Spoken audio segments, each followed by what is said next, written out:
Hi friends, night అయితే 9:30 అవుతుంది. ఇప్పుడైతే దుబాయ్ అన్నం తింటాను. ఇప్పుడే వండుకొని చేసేసి రూమ్లో ఓపెన్ అయితే అన్నం తింటాను. ఇంటికాడ అయ్యవ్వ అన్న పిల్లలు అని పెడితే మాకు ఏర్పడలేదు. వీడికి వచ్చి కష్టపడి అనుకుంటూ ఏర్పడుతుంది. మాకు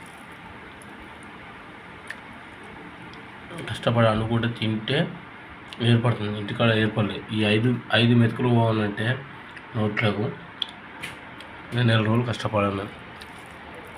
4 రోజులు కష్టపడితే మాకు 5 మెతుకులు నోట్లకు పోతాయి. మా ఇంటికాడ తినాలనుకుంటా మేము 4 రోజులు కష్టపడితే 5 మెతుకులు నోట్లకు పోతాయి. ఏమంటారు చెప్పు మీరే. బయట దేశం నుంచి కష్టపడండి ఇట్లా.